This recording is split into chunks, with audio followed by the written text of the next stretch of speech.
कोतवाली police ठाण्यापासून जवळच झाली जबरी चोरी। भर दिवसा भर वस्तीत घरफोडी झाल्यानं खळबळ।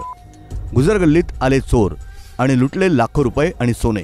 चोरट्यांना पोलिसांचं आणि नागरिकांचं भयच नाही का? 7 लाखांचे दागिने चोरट्यांनी केले ढप। नगरच्या गुजरगल्लीत जबरी चोरी झाली आहे, ती देखील भर दुपारी। शुक्रवारी दुपारी 1 वाजता गुजरगल्लीतल्या अक्कलकोट स्वामी मठा शेजारील दारवेकर वाड्या शेजारी असलेल्या आनंदवन अपार्टमेंटमध्ये चोरटे गुपचूप घुसले आणि त्यांनी दुसऱ्या मजल्यावरील सदनिकेचं कुलूप कटावणीने तोडलं आणि घरातली कपाटं फोडून त्यांनी 7 लाख रुपयांचे दागिने ढप केले। भर दुपारी भर वस्तीत ही जबरी चोरी झाल्यामुळे परिसरात एकच खळबळ उडाली आहे। हा भाग कोतवाली पोलीस ठाण्यापासून अगदी जवळच आहे। त्या ठिकाणी मोठी वर्दळ असते। अक्कलकोट स्वामी मंदिरात भाविकांचा वावर असतो।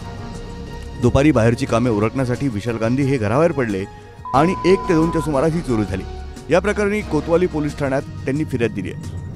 दुपारी झालेल्या चोरीची फिर्याद रात्री 12 वाजता पोलिसांनी लिहून पूर्ण केली। ते आता तपासाला लागलेत। पोलीस तपास चालू आहे असं ते सांगतायत। विशाल गांधी यांची पत्नी माहेरी गेली असल्यानं ते घरी एकटेच होते। भर दुपारी ही चोरी झाल्यानं पाळत ठेवून माहितगार माणसानंच ही चोरी केली असावी असा संशय व्यक्त केला जातोय। ब्युरो रिपोर्ट, न्यूज डेस्क, महानगराची लाईफलाईन, मेट्रो न्यूज।